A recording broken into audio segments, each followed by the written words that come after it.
What's up, people? Yes, I did unmute my mic. Okay, I just checking. What's happening? Today we're going to try an experiment because usually for these live stream advice, where people call in at shows, I don't, speaking of which, where's my headphones? Here they are. I have done the advice, the real advice column the day before, and then I have to pitch around and find some filler questions from, the archives. And I decided this time not to do that and to instead just combine the two shows, which I don't know why I didn't think of them before. It makes more sense, right? Since I have to do questions anyway until you guys get around to deciding that you want to call in. All right, I had to plug these bad boys in. All right. So let's get started. This show is the monthly live stream where you can call in and get your question answered in real time. The way it works is, I'll put this up. You can do CashApp or Superchat. CashApp is preferable. I have my phone here so I can see when you have paid. It's only $10. Then your question, you can either call in to the studio. I'll be putting the number up and say your question out loud. And that's preferable if it's pretty involved, or if it's, pretty short question, pretty succinct, you can just type it out. Now, if you are a slow typer, please type your question out in advance into a WordPad or something, some kind of document where you can cut and paste, because, we want to keep things moving. And you sitting up there with your 16 words a minute typing, that's not going to get it. So, that's how you do that. And then, we'll acknowledge you and tell you that you're next. Either make your mic hot or flash your question across the screen. Either way, you'll get, everybody's in turn, and you get your question answered in real time right here on the show. Right now, you walk away with an answer, okay? So that's how it works, and we do this on the third Thursday of every month. So let me pull up CashApp so I can keep up with anything. I know somebody paid last month. She didn't realize that she'd already missed the show, but she paid last month for her question, and I hope she remembers to come and ask it today. Okay, so let's get started with the questions that are already sent in while you guys get your thoughts together and decide what it is you want to say. Faith saying her and her red wine is ready. That's great. I went to Costco with some of the money y'all sent me for my birthday. Costco has their own version of Hennessy. So I said, it's a nice big bottle, and it was, less money. So I tried it. It's not bad. I think it's Hennessy, because it's got that little bite that Hennessy has. Okay, let's get started, because I still have my usual 20-something, wait, what did it say? 22 questions, plus whatever people call in and ask. So if nobody calls in, then we just have a regular advice show. See, this work. I think this was a stroke of genius. So let's start. Question number one is a young man in the 22 to 27 age group from Tucson, Arizona. And he says, summary of issue, my girlfriend told me that I was petty because I only cooked for myself. We live together and have been together for 2 years. She's 24, I'm 27. Initially, we would both help with the cooking. Some meals I would do on my own, some she would do, and there were some we would do together. Her work schedule changed, so she got home later than usual. So we decided that I would do the cooking and have food ready for her when she gets in. This happened for a few months, and then her schedule went back to normal, so we agreed to go back to both of us cooking. My workload increased quite a bit, so I have been busier at work and more stressed and tired. My girlfriend has been on her usual work schedule for nearly 4 weeks now, and she's helped with cook food twice. Last night we were deciding what to cook, and my girlfriend picked a meal that she knows takes a while and that both of us help out each other with because there's a lot going on. She agreed to help, and I went to the shops to get the last ingredients for it. I came back, and she said that she was tired but hungry and just wanted to lay down. Oh, so she faked on helping to cook? I told her that we agreed to have food now since we were both hungry, and she said I could just cook if I want to. I got annoyed, so I went into the kitchen and I cooked only one portion of the food. When it was done, my girlfriend asked where hers was, and I told her since I made my own, she still isn't helping cook. She can cook for herself because it's getting annoying being the one that has to do all the cooking all the time, despite her apparently, repeatedly rather, saying that she would help me. She got mad and said I was unreasonable, that I knew she was tired, and that I was being petty. She said it wouldn't have hurt me to just cook two portions. How would you have handled this situation, Deb? Oh, I would have done just what you did. Exactly what you did. Um, and I know I'm petty, and I'm not embarrassed about it. But it's like you tell me you're gonna do something, right? You're gonna contribute some effort to this, and then you take your behind and go and lay down and think I'm gonna just do all the work, and you just gonna be sitting up there like a princess. It don't work like that, especially since you have been doing all the cooking before. I would have done exactly what you did. And so she could be mad. She could be mad and hungry.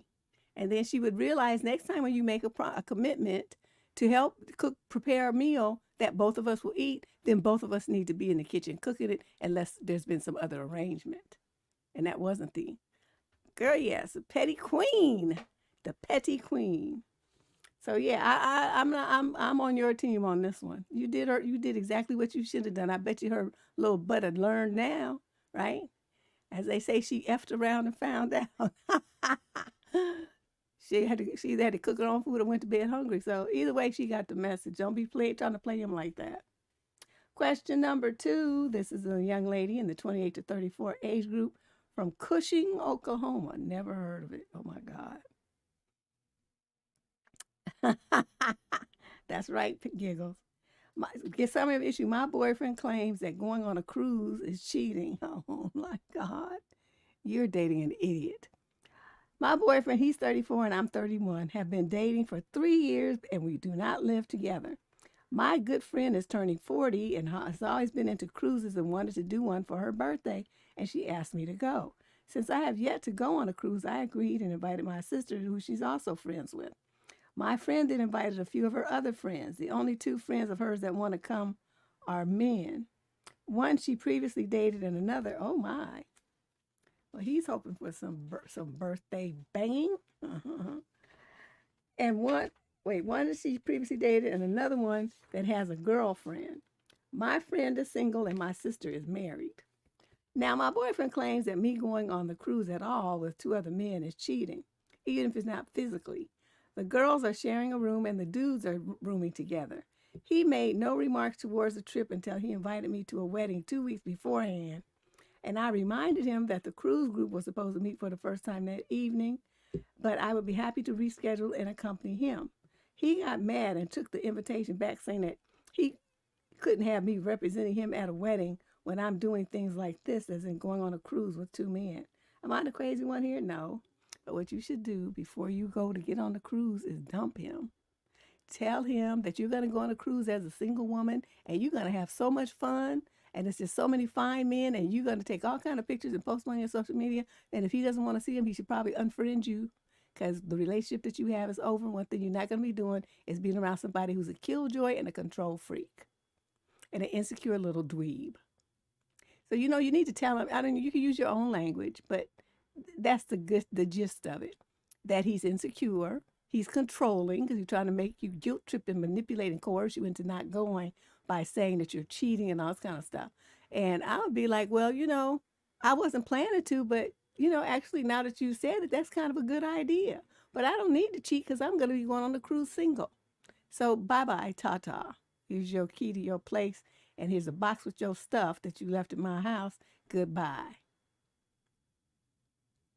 I wouldn't be bothered. I just cannot have it, some dude trying to tell me what to do and where I can go and what I can be and what I can achieve and what my hobbies and interests should be and how I should dress and how I should wear my hair. Nothing. You're not going to tell me nothing. Nothing.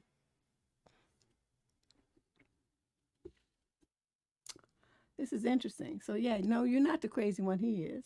Question number 3. This is a female in the 35 to 41 age group from the UK. Anybody have a question? Oh, I forgot. I need to put the call-in number up there, don't I? The little link. If you want to call your question in, this is how you do it. Wait, where's the paste? Okay, there we go. Click that. You got to pay your $10 first. Then you click that link. You can pay either on Facebook. I'm not serious, Facebook. YouTube, Superchat, or CashApp to Debsterism. It's $ Debsterism. And let me put that in there. I had this new wireless keyboard, and you know what I do? I just lay it around anywhere. It's sad.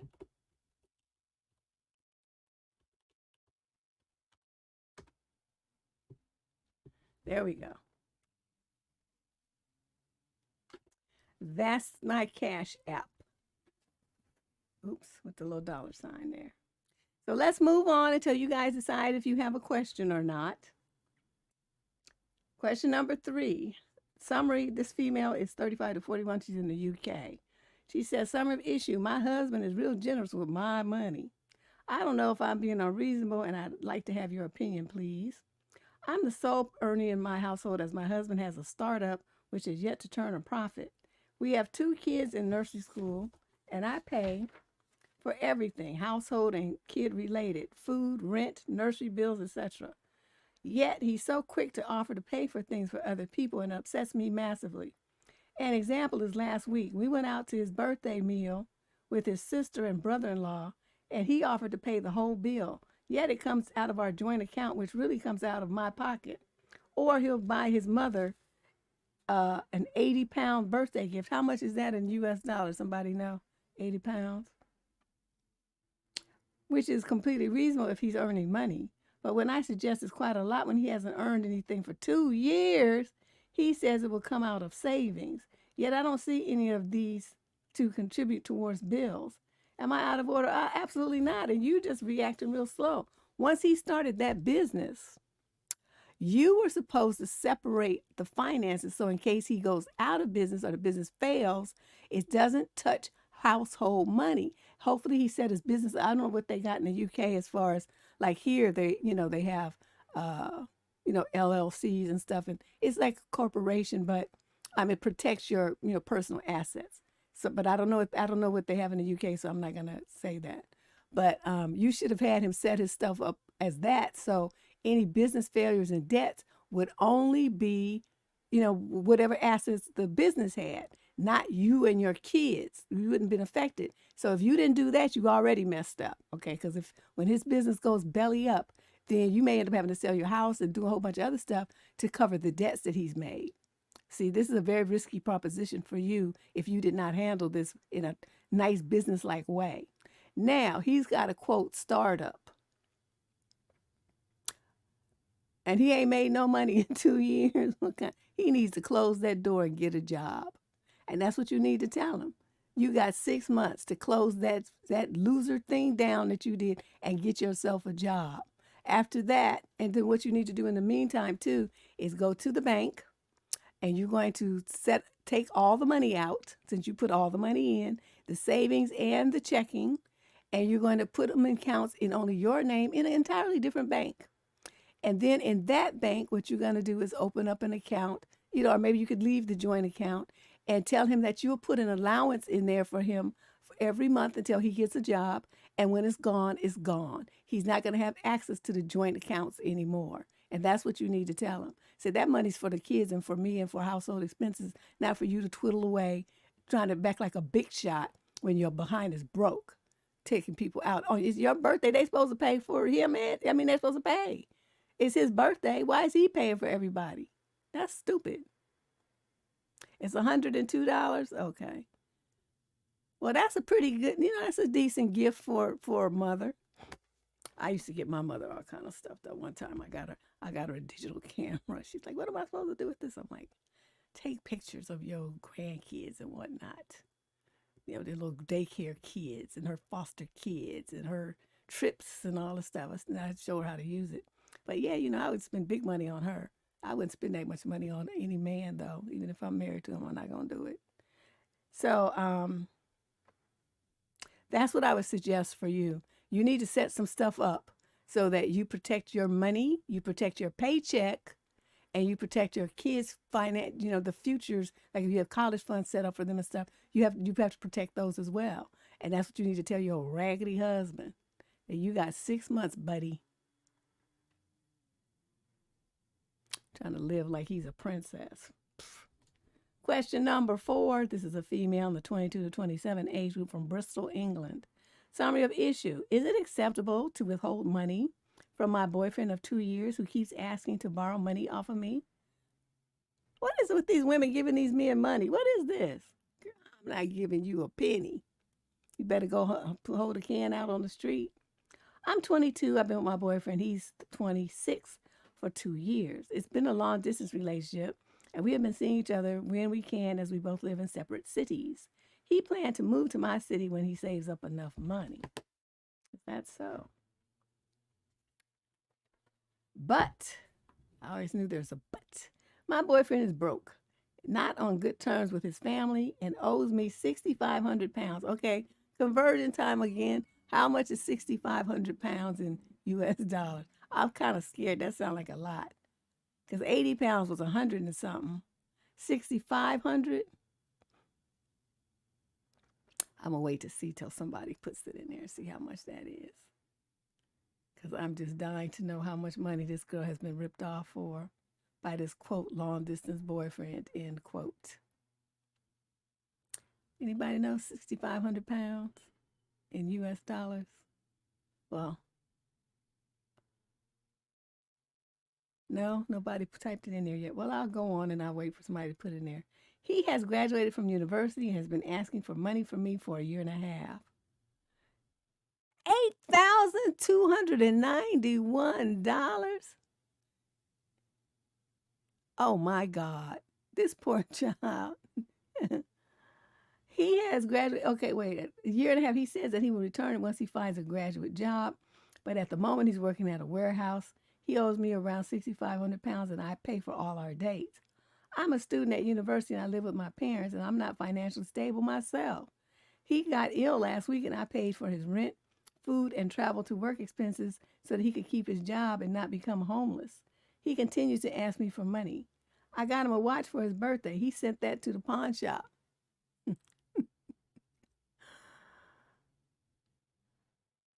I also paid for half of his laptop, and he sent that to the pawn shop yesterday. He only tells me when he can't afford to get it back and tries to get me to pay for it to get it out. This is really so much pressure on me mentally as he's taken half of my hard-earned savings.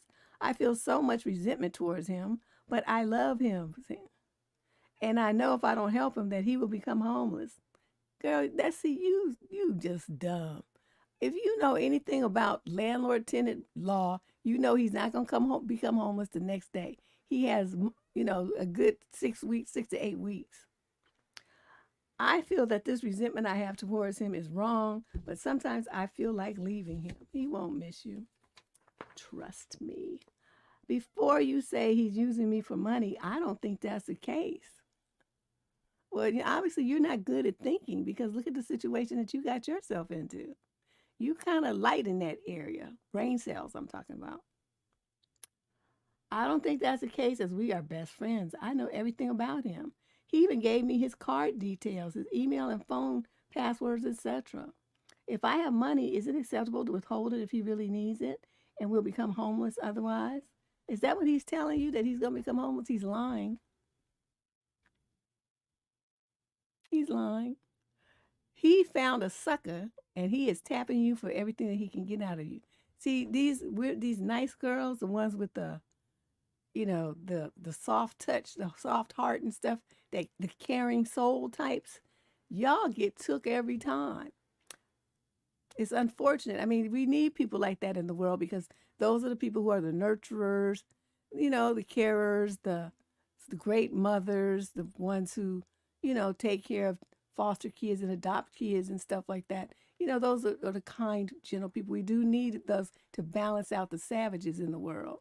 However, you cannot be like this, like as nice as she is. You can't do that anymore. Innocent people, naive people just get steamrolled. You got to have some kind of street smarts about you so that you can at least recognize when game is coming your way and deflect it. I'm not saying you got to play them like me, but you can deflect the games and remove yourself from situations and around people who don't mean you any good. And see, this way, by you believing this story about him becoming, like you responsible for him becoming homeless, let him be homeless. Maybe that'll motivate him to get a job. But at the threat of homelessness, living in a tent in the park somewhere. I wouldn't. I'd be like, you better get a job, homesteader, because the gravy train is dried up. Spending your money on, yeah, she does need to spend her money on him, on herself. You got to be cold. You're right, Anna. It's just, there's no benefit in being this helpful to a grown man. You should never help men like this. Paying his rent and all that kind of stuff. What you do that for? A mere college student. You should be saving your money so you can move out from your parents and have your own spot. Although I'm not sure that's a good idea because you just too, hey Shay, you too game prone. You probably have 15 people living in your house and nobody paying you a rent when you feeding and clothing and housing all of them. Girl, please wise up. Watch the video on the channel called Never Help a Man. Okay, and then learn to set some boundaries. Question number 5. This is a female in the 28 to 34 age group from Swindon in England. The male is 42 to 49. Oh, so that's a pretty big age gap there. Summary of issue. My partner refuses to ever marry me.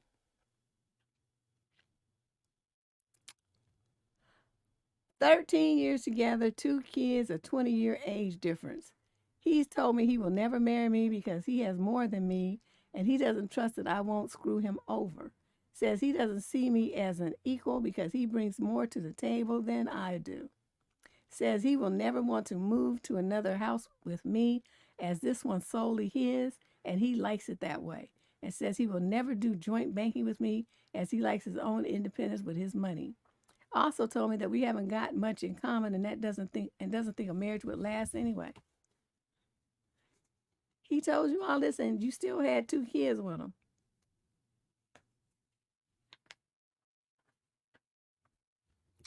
Okay, I'm just wondering, you and the girl that was in the previous letter, y'all missing some brain cells. Something's going on here. Now I feel like there is no future. His words have hurt me. It feels like I have no future. You don't. And if we stay together, I'm giving up my self-respect and dignity, knowing that the man I love thinks that little of me, that he will never marry me or trust me. What should I do now? Well, I mean, you can't, there's no such thing as a retroactive abortion. But that's what you should have done if you fell pregnant by this dust bucket.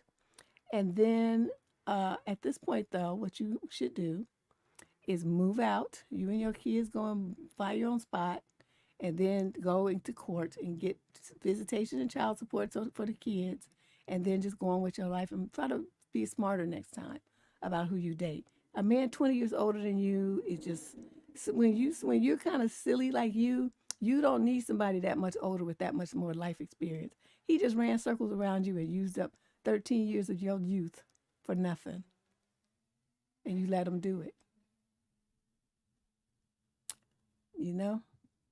The other thing is you could leave the kids with him since he want to be, having so much autonomy and independence and stuff. I would make sure he didn't have none.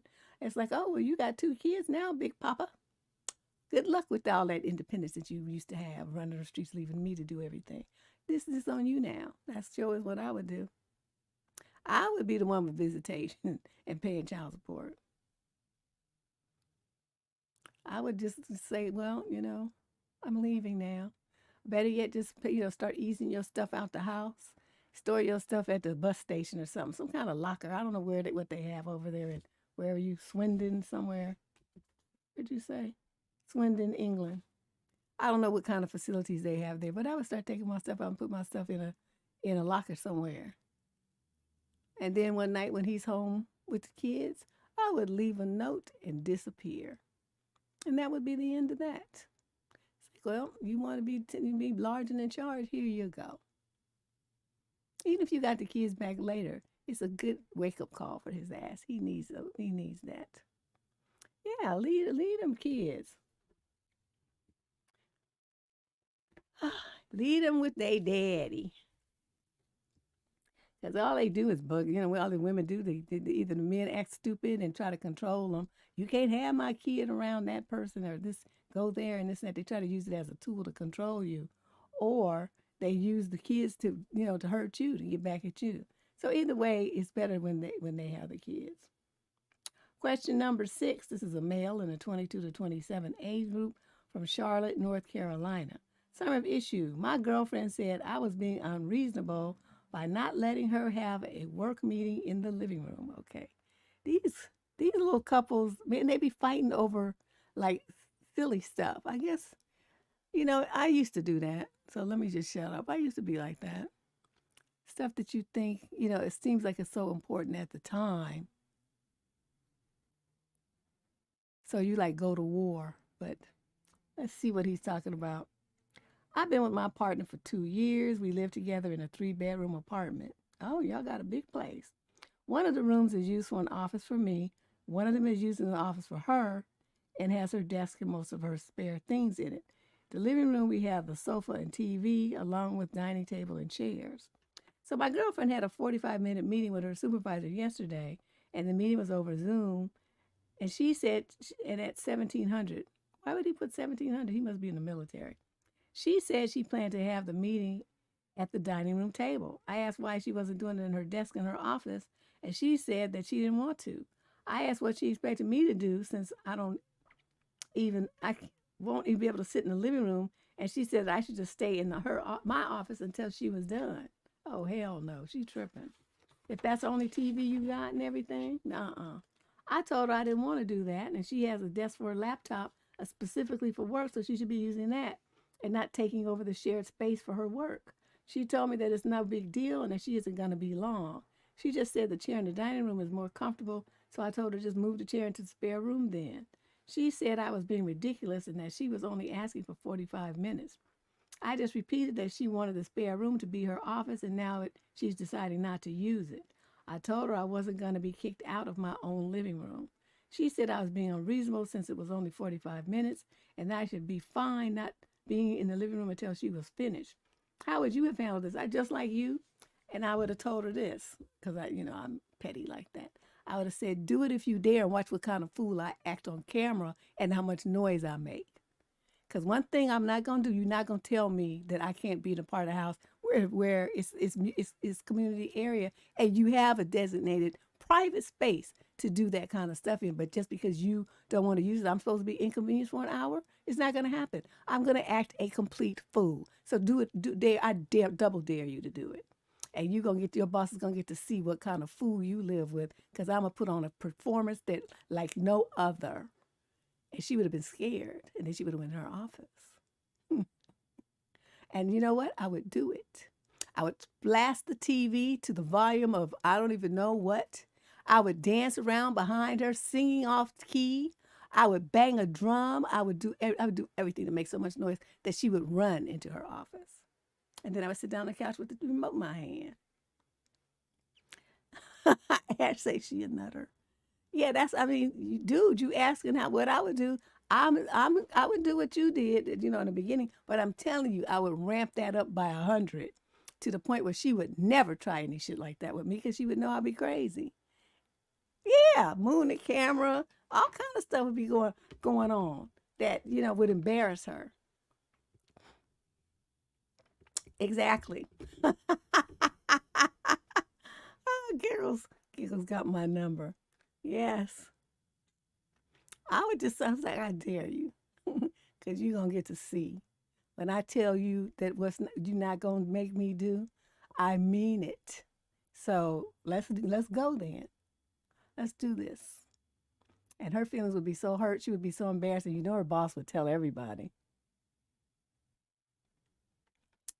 So yeah, dude, that's what I would do. So I don't know how you handled it because I'm assuming this was that day or something. But I'm glad you stood your ground. You had your boundaries in place, and you're 100% correct. She had a designated and private area that's set aside in the house for her to conduct her business and work in.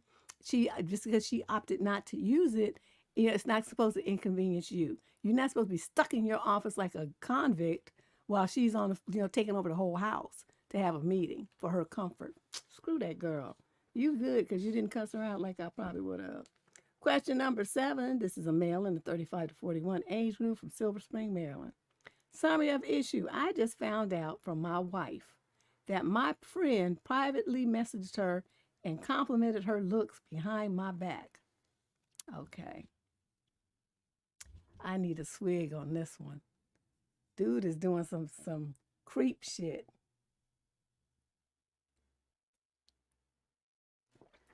It is so hot in this room. First, I was going to wear my hair down.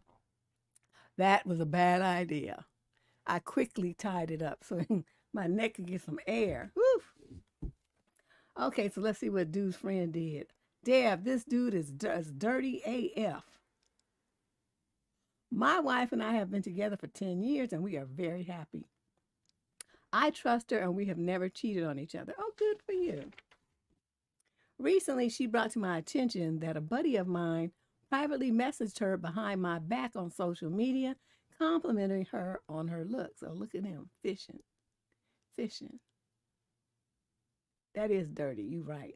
I'm mad he did this behind my back, but I'm not sure how to proceed. I feel extremely disrespected, and I feel like I should confront him. But on the other hand, I think maybe just let it be, and now I have seen his true colors.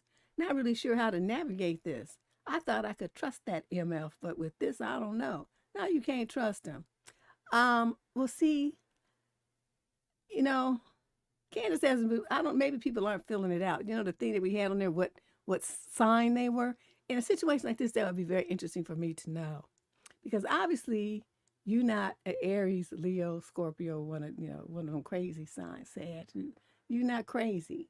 You're like a mild-mannered, thoughtful, considerate type of dude. So you're thinking about it. Like, I immediately, without even thinking, soon as she told me, I would have retched, as my daddy said, not reached, retched for my telephone, or got in my car and went to that MF's house and dragged him out of his house and beat his ass right quick. It's like, I don't know what you're trying to do. It's like a sidle up to my wife, you raggedy MF. That's just disgusting. And you're right, it's very disrespectful to you, and it's disrespectful to your wife, and then whoever he's dealing with is disrespectful to them too.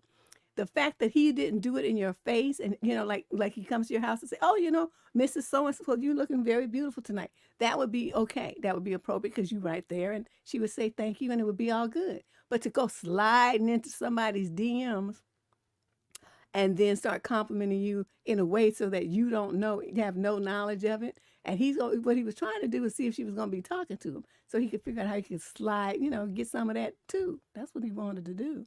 That's why he needs his behind beat. At least to be cussed out and told not to ever darken your door or ring your phone or come anywhere near your wife again because that's going to be the last breath he breathes. Stuff like that. You got to say stuff like that. So, you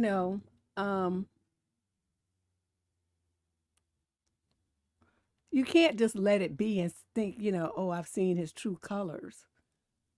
What kind of weak ass response is that?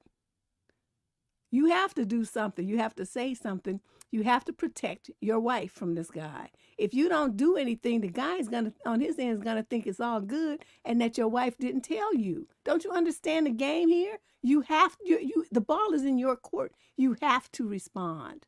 You have to let him know that she told you and that it ain't no party like that and that you're gonna kick his ass if he tries anything like that again. That's what you have to do, sir. You cannot just let this sit there. It's sending a bad message that you're either too weak to defend your wife or the wife didn't tell you, and the door is open for him to continue his little game. Either way, that's a bad message. So you're gonna say something. Get your courage up, and then you ring up his phone. Question number 8. This is a female in the 22 to 27 age group. From Liverpool, England. Summary of issue. How do I communicate to my fiancé the reasons why I don't want to marry him? Oh my. This is this is a show where if you're out there in the listening audience and you having a relationship or dating advice question, this is the show that you can call in. We do this once a month. You call in, or you can type your question in the chat room, and you pay $10 and I'll stop doing this and I'll answer your question. These are filler questions while I wait for people to decide that they want to ask a question. But of course, if nobody has a question tonight, then it'll just be like a regular advice show, because we do this every week too. All right. So why I don't want to marry him, she says, he's 13 years older than me to begin with, but there's been so many red flags that have popped up over the years. Number 1, he likes freak shit. Okay. Oh, I think I know what kind of freak shit she's talking about, but I'm glad she didn't say it. I don't. I did in the past when I had low self-esteem and an untreated mental illness. He tried to get me to do it for his birthday, and I didn't want to. He made me feel like I was being R''d, so I shut down and avoided his touch the rest of the night. He cried himself to sleep that night and cried again in the morning because he just didn't get it. I would have slapped him upside the head with something. So stop fucking crying. Nobody want to hear you cry. Oh, we have a caller? All right. I guess I should stop. I'll come back to this while I put on my headphones. Hold on a second. And I will get this question.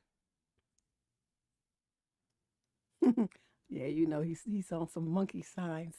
He's on some monkey shines shit. All right. Let me get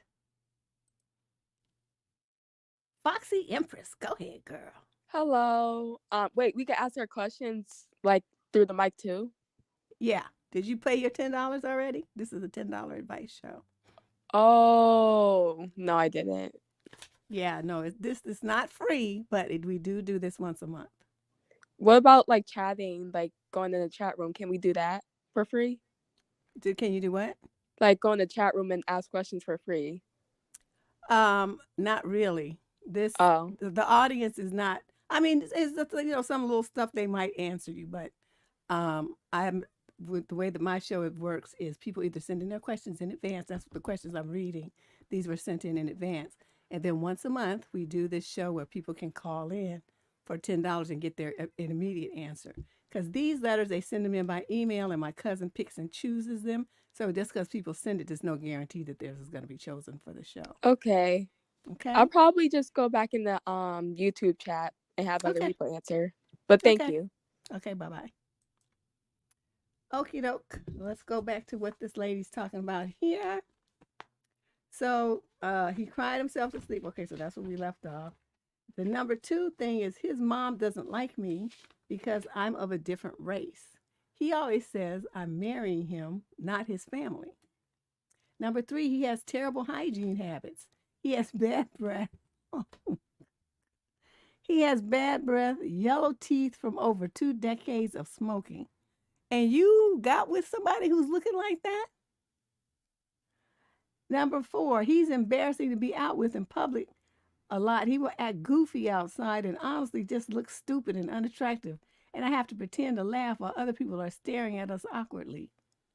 And he asked you to marry him and you said yes?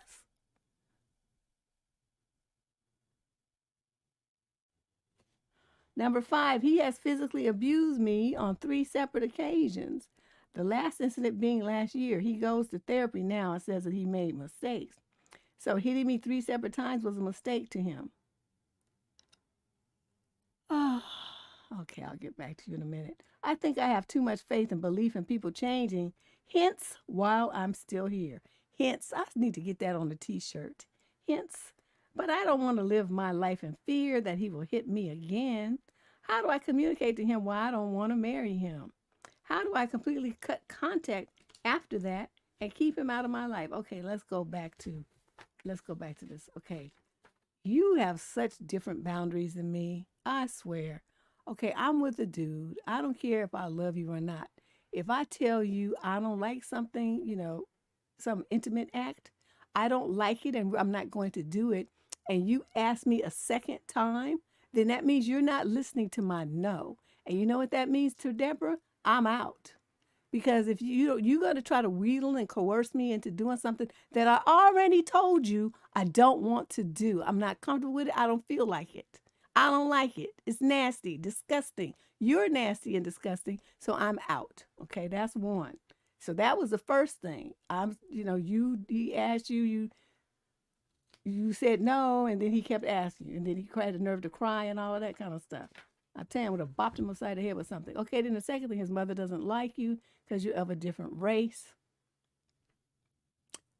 Okay, I mean, nothing we could do about that. Number 3, he has terrible hygiene, bad breath, and jacked up teeth.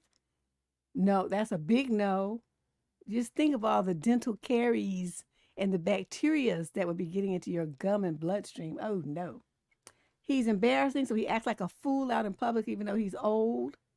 And number 5, he has hurt you 3 separate times, and you stayed for 2 more after the first time.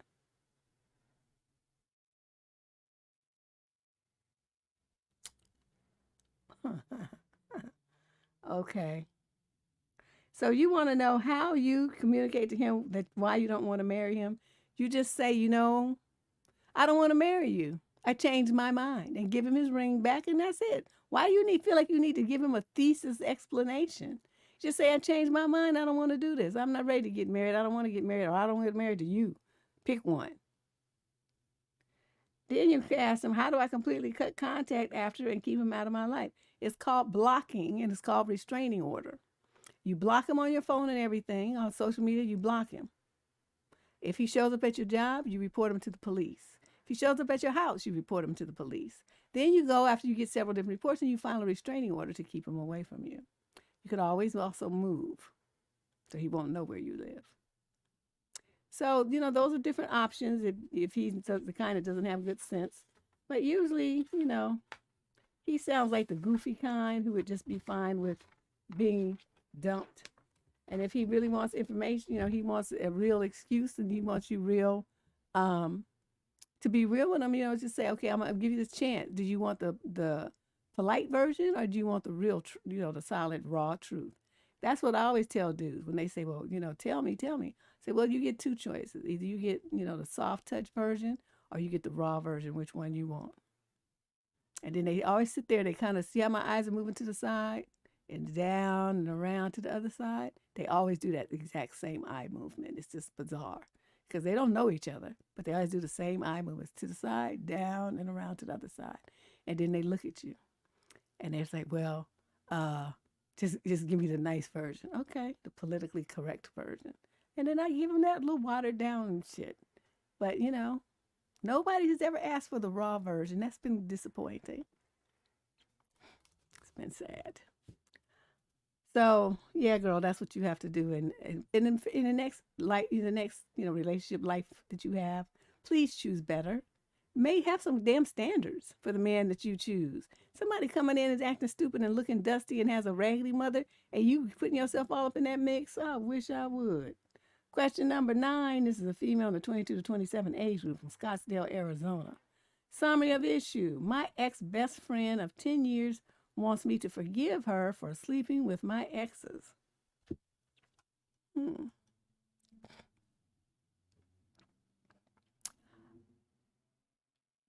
My ex-best friend of 10 years wants me to forgive her for sleeping with my exes. So Let's call her Ashtray. Okay, that's a good nickname for her. She want to call her Ashtray. It's probably Ashley, but she calling her Ashtray. We were at a party. My fiance of a year was with us. We were about 5 drinks in and everyone's feeling it. I went off to go talk with another friend while Ashtray and my fiance sat at a table on the back deck. I go back about 15 minutes later. My fiance tells me that he needs to talk to me discreetly after she gets up and walks away. And he tells me that she asked him, why her? Why does everyone always go for her? Why does no one go for me? And then proceeds to say, would you ever date me? Now, in the moment, I didn't know if I would fully believe him. I don't know why not. Why would you think that he would lie about something like that? But about a year later, we broke up, and my fiance, we had been broken up about 3 months. I started talking with another guy I'd known. We'll call him Colby. One night I threw a party and it got kind of crazy. I'm not feeling well and I was in the bathroom. And while I was in the bathroom, Ashtray was all over Colby. Wow. She took a picture with Colby straddling his lap with sticking her tongue out and sent it to me. Wow. So, okay, let me just stop. Why are you continuing to associate with someone like this?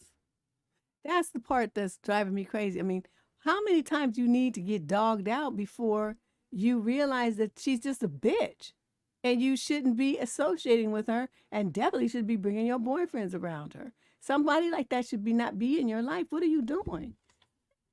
Okay, so then 2 weeks later, Ashtray sleeping with Colby. And after that, she broke up with another ex of mine. Okay, so she just making this a habit, going after the dudes that you're with. Then one night I looked at Snapchat and it showed Colby and Ashtray in the same location, and I knew that they were together. I expected it from a guy, but not from my best friend. I don't know why how was she your best friend? I asked again and she blew up and finally admitted it after gaslighting me for like 3 weeks.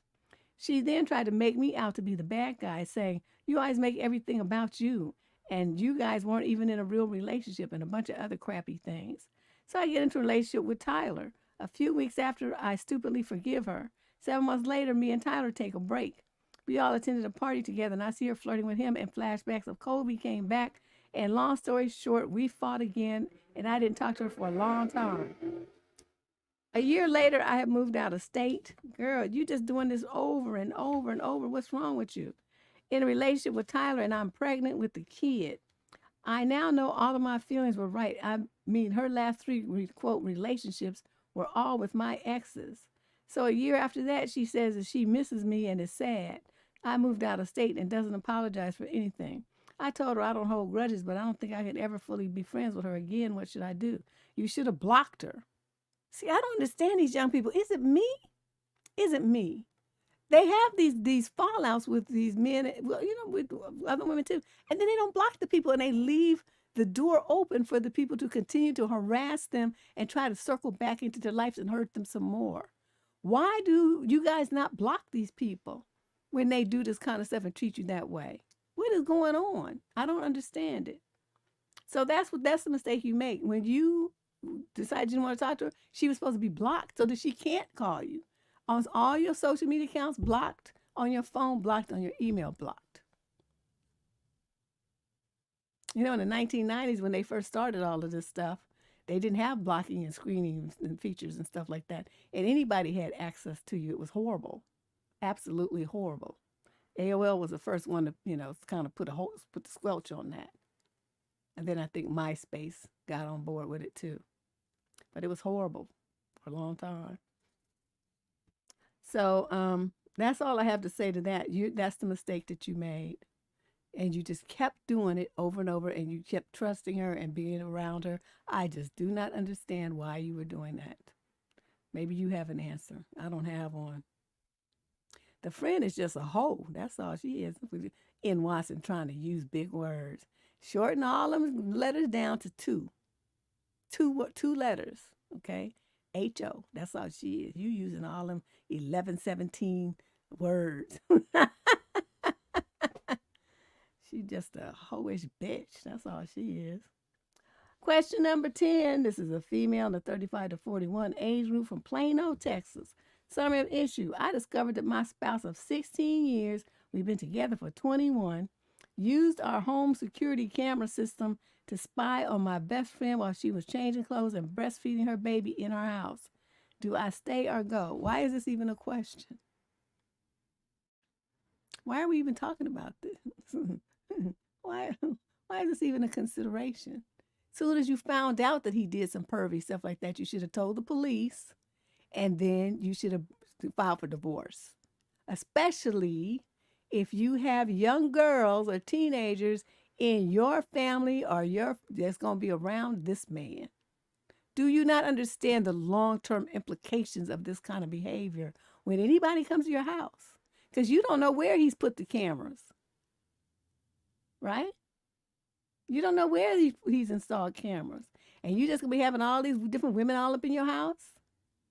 Your daughters, kids, friends coming around? Because, he did it to that woman, but, maybe he's into little boys too. We don't know. Let's see what else is going on in your household. Because you kind of stupid that you even figured out, you rattling off how much long you've been with him and stuff. But that's irrelevant when they do an act that's a crime. He violated your friend. He disrespected you and your marriage. There is no discussion here about whether you should stay. You should have been gone and just write me a letter, tell me what went down instead of asking. I'm in a really difficult situation. No, you're not. And I want to know if I should stick it out or try to rehab this relationship, or if it's even possible, or if this is a huge red flag and I need to leave. Why do you need me to tell you this? You already know the answer to this. You're just trying to find an excuse to stay with this pervert. I'm 38 and found out that my husband, he's 42 and knows better, used our home security system to secretly spy on a close friend while she was changing and breastfeeding her baby. Not only that, he also downloaded the video with the intention of watching it all again later. This guy, see, I would have had to call the police so they could have searched his computer so you could have seen who else he was spying on.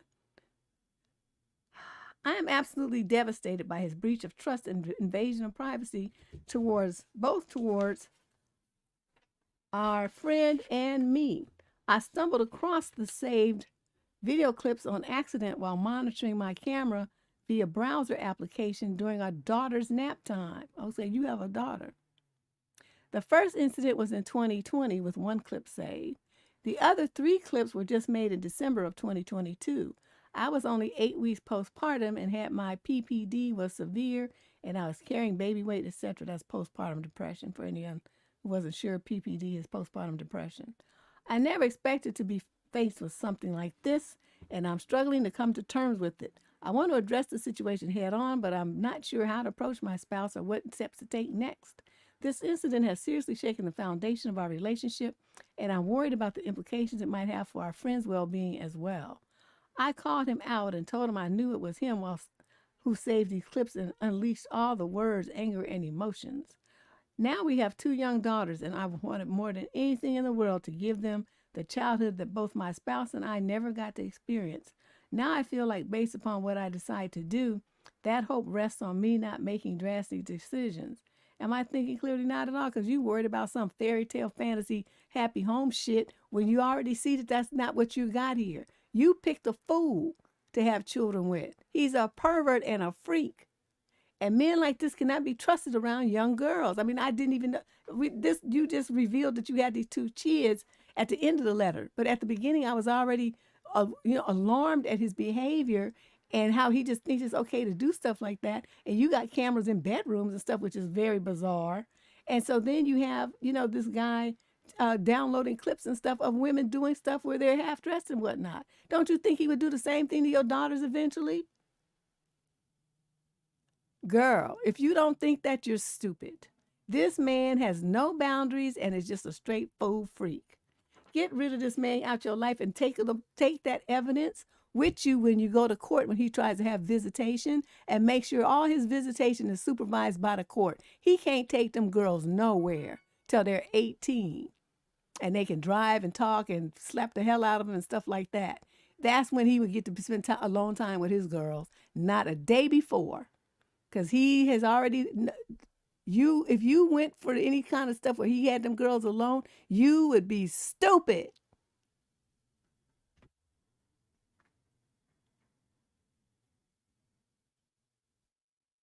Yeah, I mean, I don't know, like, whatever females are around her house, friends, nieces, nephews, cousins, friends' daughters, neighbors' kids. I mean, whatever. I don't care who it is. The fact that he would do something like that is a gross violation of the marriage and of any realm of decency. He's just a fool. So I wouldn't trust him around my kids. I tell you that. He wouldn't have to worry. Anybody got a question? Let me put the dial in link in here again. In case you have a question you would like to get answered live on the air, it's $10. And then we answer your question. You just type it in the chat there, or you click that link I just put in, and you can ask your question right on the air. I'm looking to see. Oh, I just see my birthday presents here. So nobody's called in yet. All righty. Let me proceed. See, this turned out to be a good idea to put the Vice show and this show together. So this is question 11 of 22. So we're about the halfway mark. Summary of issue. My boyfriend lied about his age by more than a decade. Oh, wow. I'm 32. I've been dating my boyfriend for about a year. A few days ago, his ID was on the table, and I looked at it to see his photo and noticed that his birth year was 10 years before what he told me. This means he's actually 46 instead of 36, a key fact that would have impacted my decision to start dating him, like I would not have. I'm figuring out now how I feel about it, but I just can't understand why he would continue to lie about it after we met. Did he think I would never find out? In case you need clarity, my main issue is the lie rather than the age difference, which I'm still not really entirely comfortable with. I'm now just wanting to organize an in-person catch-up so I can ask him about it all. However, I didn't think any explanation would be good enough to justify why our relationship has been based on a lie. How would you suggest I handle things? Well, I would go up to him and say, look, you 46-year-old geezer. Hey, EJ, is that for your question? I'll look for your question. You old geezer grandpa, you liar. But see, this is what you say. It's the lie, not the age difference. It should be the age difference and the lie. You know why? Because that's why he lied. Because he wanted to have enough time to get you to be involved with him and get physical with him and express emotions to him and catch up, so he could get you in a clutch with his before he revealed the truth. He probably left the license there on the table on purpose because he's ready for you to know. And then so to see what you're going to do. Like, are you going to leave him or are you going to just deal with it? He's betting that you're going to just be mad, but you're going to still stay, right? That's what he's thinking you're going to do. And from the way you're talking, that's what it sounds like you're going to do. So he will have won, whether he lied or not. If you stay with him, then he's won. So you think about what I said. Because, you want somebody who's almost on the downstroke to 50 and you only 32 years old. That is a problem. Because you want to be having a baby and stuff. By then, he's going to be, by the time the kids graduate high school, his behind going to be collecting Social Security and being a nursing home or some shit. I just don't think younger women should be having kids with these old grandpas. I just don't think you should do that. I don't think that's smart at all. Question number 12. Male 22 to 27 from Columbus, Ohio. Summary of issue. I don't want my girlfriend to get a PhD. I feel selfish for saying this. My girlfriend of 2 years is very academically accomplished. At only 24, she already has 2 associate degrees, 2 bachelor's degrees, and a college certificate. So she's a perpetual student. That's what that means. There's something, she's not trying to be in the real world. She just wants to stay a student forever. That's a problem. You say it's academically accomplished, and I'm saying that she's weird. She has 1 year left of her master's degree. She decided a few months ago that she wants to get a PhD at UC Berkeley or somewhere in San Diego. She knew what she wants to do for a career. I knew that. But she doesn't want to regret not getting a PhD. So now I'm scared. I'll be moving across the country to one of the highest cost of living areas in the United States. I work in IT, and for the first time in my life, I feel financially secure to the point I can start saving some money. If we moved to San Francisco, she would get a stipend of about $40,000 per year, which is like $20,000 where I'm from. I would be paying for most of our expenses. My dream is to travel the world and be a homeowner, and I don't think we would have enough money to do that. She loves nice things and vacations, and I'm not sure if she knows how much less free money she will have in San Francisco. She ain't worried about it because she's going to be knee deep in your pocket. We already struggle finding time for physical and emotional intimacy even while she's on summer break, and I'm afraid a PhD will only make it worse. I don't want to get resentful. I would really like to create a future that makes us both happy, which we've done until she added this PhD to it. How should I bring this up to her? Just tell her honestly. So I don't see where this is gonna be. It's great that you want to stay in school and get another degree that you ain't used none of the ones you got, but you want to get another one, and you still don't know what you want to do when you grow up and get all these different degrees. It sounds to me that you just want to stay in school forever because you're scared to get out into the real world. I'm out here, and one thing I'm not gonna do though is sacrifice what my hard-earned time and stuff, money, for you who wants to stay a child forever. You can do that. I'm not saying you can't, but you're going to have to do it without me. So you go on over there to California and get your PhD or whatever you're trying to do. Make sure you can afford it, because I'm not sending you a dime, because we're going to be broken up as soon as you get on that plane, if not before. And that's what I would tell her. You got to remember, my brother, you're not married. You're acting like somebody's husband. Like you have to assume all this responsibility for this grown woman. And, like pay for her bills and her food and help her. You don't have to do any of that. All you have to do is tell her, you've made this choice. Go for it. Nobody's going to try to hold you back. But what I'm telling you is you doing what you're doing is not going to make any problems for me. So if that means I have to be responsible for you financially in the San Francisco Bay Area when I don't even have a job out there yet and all this old stuff here, then I'm not going to do it. But dude, I don't know what you do in IT. Just saying I'm in IT is like so vague what I mean. The salary range is so different. But let me just tell you, wherever you are from bumfuck, whatever, coming out here to the Bay Area, your salary is going to quadruple, especially if you have experience. So that in itself isn't an issue. You'll be able to afford it. But should you, the answer to that question is no. Okay? You're not her husband. You don't owe her shit. Keep that in mind when you have a conversation with her. You don't need to sacrifice yourself for her. Question number 13. This is a male in the 35 to 41 age group from Riverside, California. Summary of issue. My wife doesn't want me to go to a friend's wedding because an ex might be there. What? I dated a woman in my friend group for about 8 months on and off, about 7 years before my wife and I met. My wife, Tina, was very uncomfortable with the ex, Maggie. After Maggie and I broke up, we avoided each other for a bit, but eventually we ran into each other often enough that we stopped caring if we were at the same events, etc. We remained on friendly terms, but never got close or hung out or anything like that. Eventually, Maggie started dating a friend, and I had other girlfriends before meeting and marrying my wife. My wife thinks it's inappropriate that Maggie is in my friend group.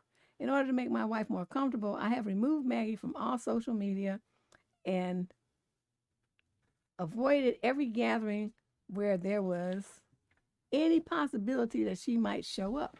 However, I have a large friend group, and it's been tough to miss out on the big get-togethers, but figured I could compromise in this area for my wife's sake. Lately, though, this has become an issue as there have been some important events where that ex might show up and I can't easily skip. Like earlier this summer, my goddaughter had her first communion, and Maggie was also invited. This was a big deal as my goddaughter's grandparents were coming over from Ireland. Tina threatened to divorce me if I went to the celebration barbecue, saying I could attend the service where Maggie would not be and then she'd head home. Luckily, it turned out that Maggie couldn't make it anyway, so my wife and I were able to go to the event for a couple of hours. Now I have a good friend getting married this weekend. My wife doesn't think we should go to because if we run into Maggie at the wedding, it might destroy this marriage. She is just ridiculous. I have not seen or talked to Maggie since my wife and I got serious 3.5 years ago. I understand her being uncomfortable. That doesn't feel right to skip a longtime friend's wedding because we might bump into somebody I dated 10 years ago. I promised to not talk to Maggie and to move tables if we were ever seated that close to Maggie, but Tina is still not satisfied. Any advice on how to navigate this? Go anyway. Go anyway. What you need to do, I'll get you in a second, EJ. Now I see your question now. Sir, at some point, you have to understand the level of ridiculousness. You have reached that point. Once in a lifetime events like a friend's wedding, you are not going to miss that because of her little sensitive feelings and her insecurities. And that's what you need to tell her. This is a once in a lifetime event. This is a good friend of mine. I'm going to go. Now, how you feel about that, I can't, I don't have no control over that. You can be mad, you can be glad, I don't know what you're going to do.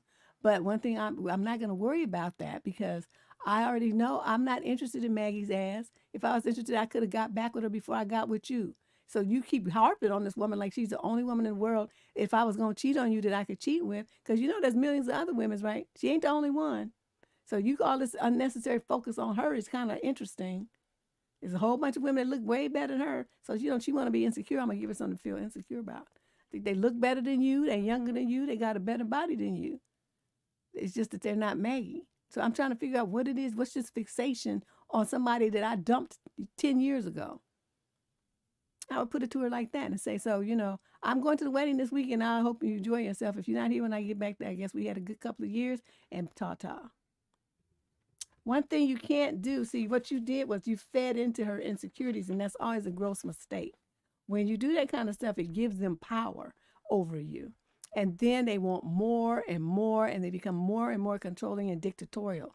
You don't ever do that. What you should have done is sit her down and say, look, I understand that you kind of shaky feelings about it, but I've been done with that woman for years. I have no interest in her. If I wanted her, I could have got her back before I got with you. I didn't want her back then. I don't want her back now. Either you trust me and believe that, or there's no point in us continuing with this relationship. And see, this is something you could have found out before you got even married her. You could have drawn that line in the sand, and then you wouldn't be having these problems. But instead, you just folded up like a little bumble and sitting up there just letting her run you like that. I wish I would. Now let me see what Faith is talking about over here. I'm sorry, EJ, sorry. So I looked at Faith's name and then said EJ, sorry. I'll be renting out 3 rooms in my house. I'm a single female in the Baltimore area. I only rent to other women. If you were me, how would you handle overnight guests? There would be none. There would be none. And that needs to be written into the lease. So let me tell you why. Women have different standards for the kinds of men that they have, right? Some women won't know a guy well. They met him at a club or they met some online thing or something, and they bring him into the house. Now, while he's in the house, all the other women are sleeping. Everybody's vulnerable. Bad shit's going to happen, especially them dusties in Baltimore. So the answer to that question, EJ, is you're going to have a strict policy of no overnight guests. The women live there, and that's the only person who lives there. If they want to get busy, they either go to dude's house or they get a hotel room. That's it. If there's going to be company had at the home, they must stay in one room or the bathroom. That's it. That's the only place they can go, not wandering around the house in other people's space. They have to leave by a certain time. I don't know, like 8 to 9 p.m. or something like that. You determine that part so that everybody can go to sleep and get up and go to work or the next day peacefully. Okay? And if someone's going to bring a person to the house, they have to let the other roommates know in advance. Why? Because it's women, it's a house full of women, people might be walking around in various states of dress or undress that they may not feel comfortable with showing a stranger. They know you guys, you guys know each other, so they might be okay in there, laying around the house with a little t-shirt and shorts on around you. But maybe they don't want to be in those kind of clothes if they end up watching TV and then here comes some woman bringing in her brother or something. And, it just gets real into. So my thing is try to think of every kind of possible issue that could come up, kitchen sharing, chore sharing, all this kind of stuff. Think of it all in advance as much as you can, and then put it in the lease. Put it just so when they sign, they're agreeing to abide by those rules. If they do not, if somebody insists on having, that's too restrictive. I want to bring my man and all this and that and blah, blah, blah. Then the answer to that question is no. Let me see. What else did she say? Oh, yeah, exactly.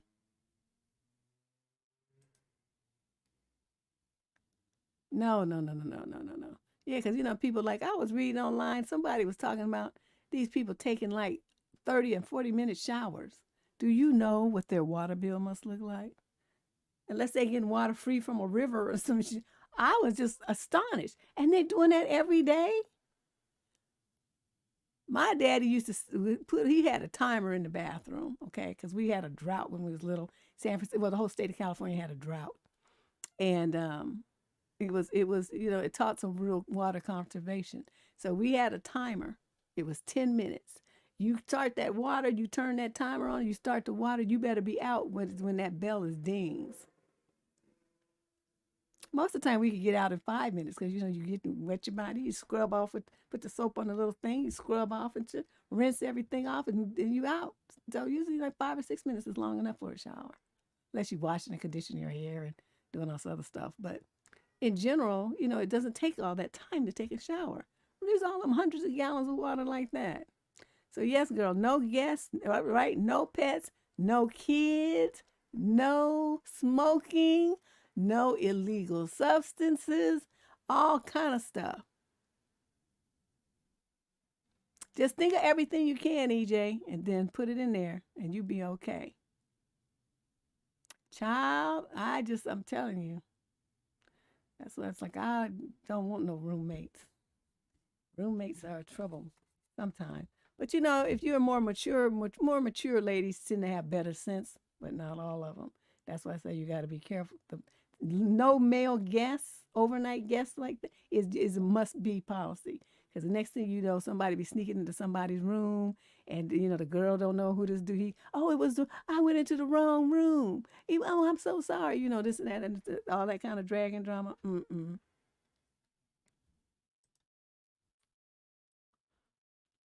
Yes. Okay. Good job, EJ.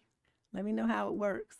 You got all that space, you may as well rent it out. They're just sitting up there with making nice whole rooms for what you call them, spiders and stuff. They had their own bedroom. Question number 14. This is a young man from 22 to 27 from Fort Wayne, Indiana. Summary of issue. How long should you wait before asking them to be your girlfriend or a boyfriend?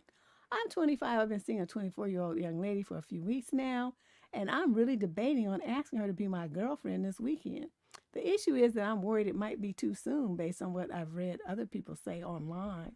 I started talking to her through a mutual friend that set us up. I had gotten out of a 4-year relationship 5 months prior, and she had gotten out of a 2-year relationship 4 months prior to that. So in the beginning, we were both in similar situations, and when it was arranged, it was intended as a casual thing with no real expectations. This seemed to change quite quickly, though, as we have a great connection. We became exclusive just under a month since we first started talking, and this weekend we have been dating for around 7 weeks. I know typically what I want early on. My last relationship, for example, we became boyfriend and girlfriend after just a month. However, it seems that many people believe that you should date for 3 months before trying to make something official. But Deb, I really like her. We tell each other this regularly. We message 24/7 and see each other probably 4 times a week, staying over in Nook regularly too. I've lost count of how many dates we've been on, especially with all the sleepovers, etc.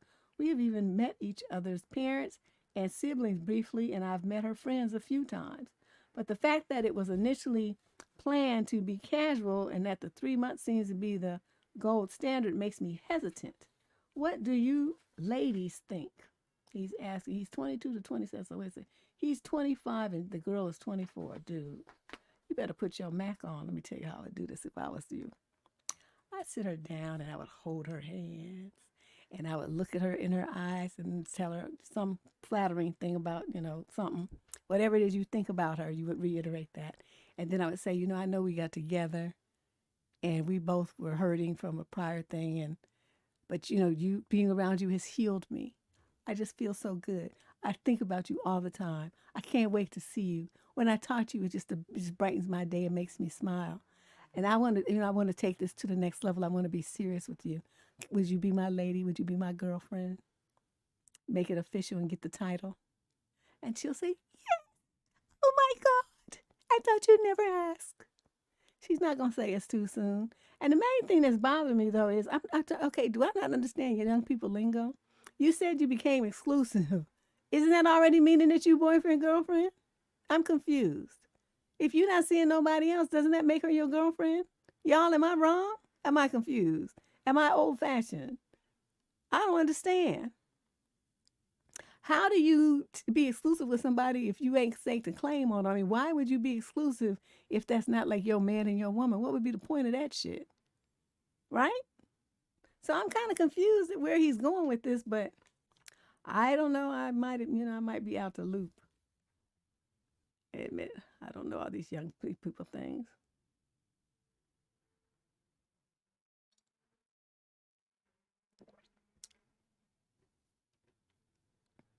Yeah, Ash, you better be listening to EJ. Do like EJ, and get that paper together. Yeah, I don't know this. You confused too? Okay, I thought it was just me. Because I mean, to me, if a dude says, he want to be exclusive with me, I'm thinking that means you trying to stake a claim and that this is official. We a couple now.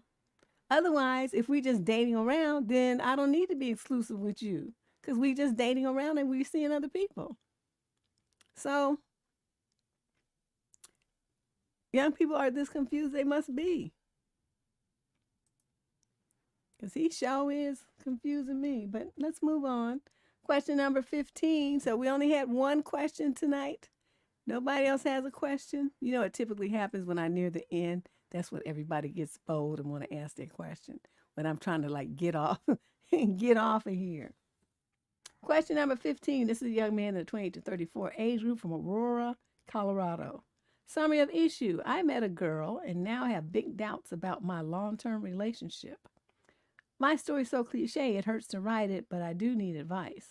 I'm 30 and I've been in a relationship for 5 years with a young lady, 27, that I love. Nothing's ever perfect, but overall we have a good relationship. The first year or so we were great, even though there were some pain points. At the time, I thought that was perfectly normal and that we would work it out. Well, we didn't. Time passed and the pain points remained. They're even stronger in some cases now than I thought we would find a solution. Now that I'm 30 and have spent the last 5 years getting my shit together, I've matured, I've changed my job, I found a fitness routine I like, I went to therapy. I grew a lot. She didn't. I thought she needed more time and that I should do more, but everything is more serious now. The next steps are buying a place to live and having kids.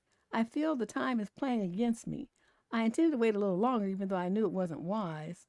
Every time we'd have a talk, things would not change, and I'd just hurt her. So I stopped and thought I was the problem. I should focus on myself and try to be better for her. But then I met this girl. Not even 2 months ago, I was at a friend's birthday party, and I met this woman. We instantly liked each other. Fast forward to now. I've seen her a couple of more times, so many birthdays in the summertime, and we constantly chat. I know she's very much into me as I am into her. I think about her all the time. She went on a road trip, and I absolutely can't say that I really missed her. The farthest things have gone is when she kissed my neck when saying, "Oh, your neck, not your cheek." She went for the neck, saying goodbye. Oh, she's giving you a signal. She's giving you the green light, home skillet, the neck. I feel bad writing this, but this has made more things so much harder. Here's this amazing girl, and she wants me. It made all the doubts I had for the past 3 years bubble up on the surface, and I don't know what to do. My current relationship is not great, but it's good. No, it's not. My girlfriend has her faults, but so do I. Am I the a-hole from wanting more from my love life? No. I'm very good at preventing myself from doing things and not so good at forcing myself, though. I could stop talking to this girl, but should I? Nope. What do you think? Should I do? You should dump the girlfriend that you've been struggling with for 5 years in a relationship that you just in because it's familiar and comfortable, but if you're not happy in it, look at how you talk about it. Well, we've had pain points, but it's good. No, it's not. When you talk about your relationship, it shouldn't be like you analyzing a pizza or something. It should be with, all this wonderful glowy things and how this person just makes your heart sing, and when you get near them, your heart beats faster and all this kind of stuff. You didn't say none of that. You said that about the new chick. But you said none of that about the girlfriend of 5 years. You're done with her, sir. Just wrap it up. Wrap it up nicely and end things. And then go investigate what's going on with this other chick. All you have to do is go and tell the girlfriend, I'm tired of trying. I'm tired. It's just too much of a struggle. I'm worn out now. I want to end this. So I want you to get your stuff and move out of my place. Or if it's her, her, you want to leave her there, you go get a new place. Whatever it is, y'all do that, and then stop living with women. Idiot. You don't live with nobody unless you're married to them. This is how you can avoid this kind of drama in the future. You're not married, you don't live together. You're not married, you don't buy a house. You're not married, you don't have kids. Just think if you had done all that dumb shit now, what kind of just hell you would be in. Luckily, you didn't go that far with it, but you've been 5 years stuck with a fool. Get out of this nonsense. Oh, you did, Sim girl? Where's your question at? Did I miss it?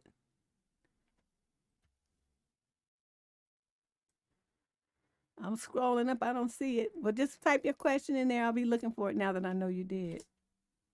Okay. Here's my phone. Hold on a second.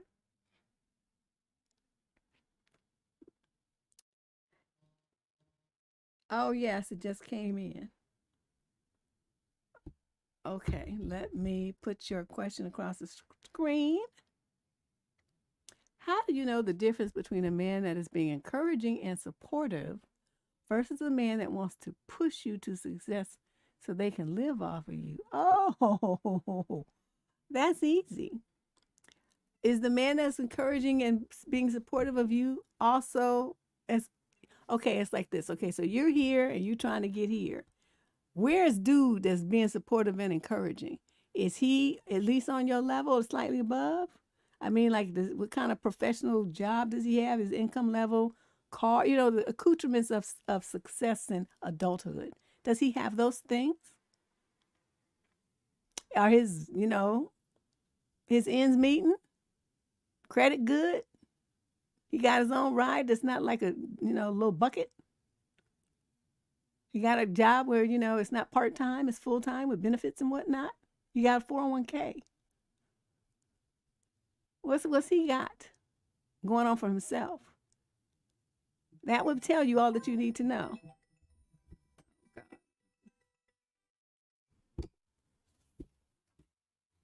She must have forgot I'm doing my show and I can't turn my phone off because I need to do the things.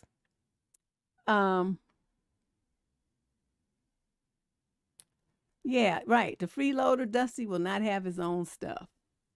So that's how you can tell, Sim girl. You have to, I don't know, you didn't say anything about what he's got going on or not, but I'm telling you that's the tools I would use to assess. So, even if he is just like slightly above your level, is he striving to continue to be great? Because most guys who are about success don't stop there. They're steady on their grind to go higher and higher and better, greater and greater. If he just resting on his laurels because he got a job, I don't know, at FedEx or something, and he's just happy with that and he's not really trying to do anything else, and you want to, be this entrepreneur and do all this other big time stuff, you would have a decision to make. Is you going to be happy with a man who just goes to work for FedEx, or do you want somebody who's a striver, who has an interest in that like you do? You have to think about that. Oh, let me see what she wrote. She had some follow-up. I'm already saying I'm self-employed, a landlord, homeowner. Most of the guys have the basics. Are they about your age too, or younger? I mean, I can see it if they're a little younger, they might not, but if they're older and they don't have anything to show for their being older, but he's rooting you on. Yeah, he's rooting you on so he's trying to set up a fat situation for him to slide in there and move in with you and have access to your bank accounts and live in your house rent free and all that kind of stuff. Dusties sometimes, girl, I'm telling you, first of all, Dusties can see an opportunity. They can see an opportunity from miles away. I mean, they got vision. They say 20/20 is good vision. Dusties have like 5/5 vision. They can see through trees, walls, and forests and all kind of stuff when they see an opportunity to use somebody. So you sitting up there, doing all your, just being yourself and doing your thing, and he's sitting up there thinking, how can I get what she got into my pocket and have access to what she got? So you be careful.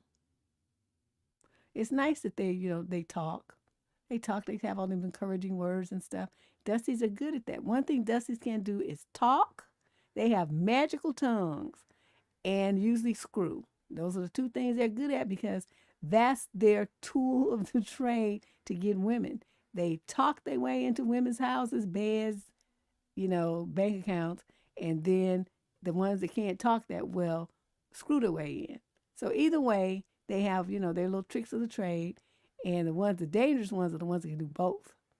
They're the ones that when you see them coming, you need to start running because they pretty much can catch just most about everybody that they want.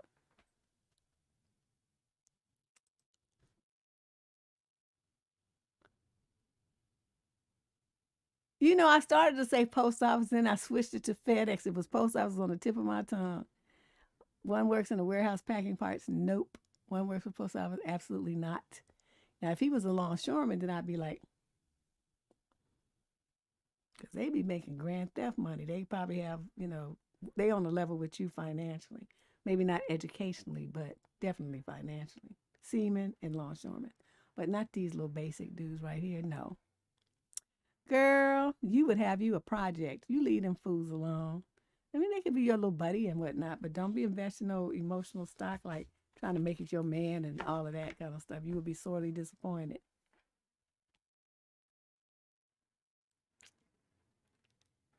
Yes, do not date down. Do not date down. Yeah, they looking, Dusty's be looking for a come up. Come on now, Sim girl. You know this. Okay, so let's move on. Question 16 of 22. Female, and you called, anybody got a question out there you want your answer? Then we just did Sim Girl's question. This is the show. You pay $10 on CashApp or Superchat through YouTube. And then you ask your question. And I put this down and I devote my attention to you and give you an answer to your question right here, right now. You're so welcome, sweetie. You go out there and you continue to do big things, okay? Don't let them fools slide their way into your pocket. So she's female. She's 22 to 27 from Stockton, California. Okay, summer issue. Am I overreacting about a text that my boyfriend sent to me last night? We said goodnight to each other over text around 2 a.m. as I gotten home late from a movie with my family. At around 2:30, I get a text from him saying hello. He immediately said, sorry, I didn't mean to send that. I sent him a question mark response, and he claims that his Pumpkinhead watch sent the hello message. What throws me off is I don't really know anything about Apple Watches. It usually is automatic. Apple responses send with a capital letter, so it'd be more believable if it had said, capital H hello versus lowercase hello, LHLO. I don't know the difference, but whatever. I have an Apple Watch, so I don't know if this is something that can occur, but I would just appreciate someone else's input because I can't stop thinking about this. My suspicion is that text was meant for someone else. Well, I'm going to say this. 99.9% of the time, women's suspicions are on target. Trust yourself. There's a reason why you thought that. And you never thought anything odd about him before, but you thought it about that. And that was because he gave you reason to. So, since you know he trying to chat up somebody else at 2:30 in the morning, what you gonna do? This comes down to you. See, when I was young, I probably would have done like you, and he lied. Can't just straight say he lied. You know, when you're young, you want to give them a chance, and you don't really trust yourself yet. You don't really have that much confidence in yourself as a woman quite yet. You know, you're still on the uptick and trying to, you're trying to get there. But I tell you, when I turned 30, it's like my head whipped around like the exorcist, and I turned into the savage that you see now. I don't know what happened. Something went terribly wrong. And after that, I just be slicing and dicing folks, and I just don't care. So some situation like this is like, oh, you sending bees a text at 2:30 in the morning? Well, guess what? Let me send you one right now. We're through, clown. Lose my number. And that would have been that. And I would have rolled over and went to sleep. Yeah, he creeping at 2:30 in the morning talking about hello. He wouldn't have sent, he wasn't, Candy cane, that's a lie. She just straight say that's a lie. So there you go. I don't have any Apple products in this household. I'm an Android girl through and through, but I just can't imagine it sending a text to say hello by itself. That don't even sound right. Question number 18. This is a young lady in the 18 to 21 age group from Daly City, California. Summary of issue. I went over to a guy's place and he expected Nook Nook, although I said in advance that I didn't want it. This was on my part. I was extremely stupid. I met this guy on a dating app and we hit it off. I spoke to him for a bit about normal things, and then he asked me about my dating past, like how many people I've been with, the kind of intimate life I had. I spoke about it, not really thinking too deeply about it. You're stupid. I thought he was just trying to get to know me better. Why would he be trying to get to know you better, asking about stuff like that? Have you no sense at all? Someone who's trying to get to know you better is going to ask about your hobbies, your interests, your siblings, your family. Have you ever been camping? Have you ever been fishing? What's your favorite thing to do? What's your favorite movie? What's your favorite book? What things, the best advice that you ever got in your life? And did you take it? Did you not? I mean, they're going to ask you stuff like that because they're going to try to learn who you are. He was focused on one part of your body, and your little dumbass didn't even pay attention to just running your mouth and telling this man all of your business. Setting yourself, I already know, I just already know what happened. Let me just read the letter anyway. I already know. He kept making everything extremely, you-know-what-y, popcorny. He would sometimes turn every conversation into being about that. The first warning sign I should have seen. Anywho, a couple of days later, he asked for me to come over and maybe do something physical, and I said I just wanted a date. Okay, so he just went straight there, come over and deliver me some booty. And you say, I just want a date. He already told you what his intention was, right? He told me that he will just today. He wants to chill. Then we'll go on a date. I told him directly that I don't want him to expect anything of me. I would come as long as he doesn't expect anything from me physically. He says, all right, we can just watch a movie and play games. And you believed him. Oh. It's embarrassing that you're this dumb at 18. You should know better in the 18 to 21 age group. So you, somewhere in there, should know better than this. All right, well, it came to his place, and immediately he is like, well, why don't you come closer? I immediately say, I just don't want to. He pulls me closer and touches my hair. I feel uncomfortable, and then he started talking to me about intimacy. He tells me, you gave it to the other guys so easily, why not me? See, you running your mouth talking about stuff that you had no business talking about. I laughed it off. Why? It's not funny. I feel extremely confused and even a bit scared. He comes even closer, continuing to talk about that. He then moves away and tells me that I led him on. I told him I never said I would do anything. He says, yeah, but I thought you just needed a little time. Plus, you talked to me about it yourself. I feel so dumb. Maybe I didn't make myself clear enough. I should have never gone to his house. I've learned my lesson. And anywho, this was one of the most stupid things I've done. Go ahead and yell at me, Deb. I already told you were stupid. I don't know what else to tell you. This is what you're going to do, though. You're going to keep your little ass off them dating apps. You know why? Because every dude on there is after some ass. I don't know what it is you girls go on them things for and naively think that you're going to find someone to love. They just want to screw. That's why they're there. They're not looking for nothing deeper than that. He wants you to come over to his house so he could, you could be the bang maid of the night and then go get lost somewhere after he got his jollies. That's all they want.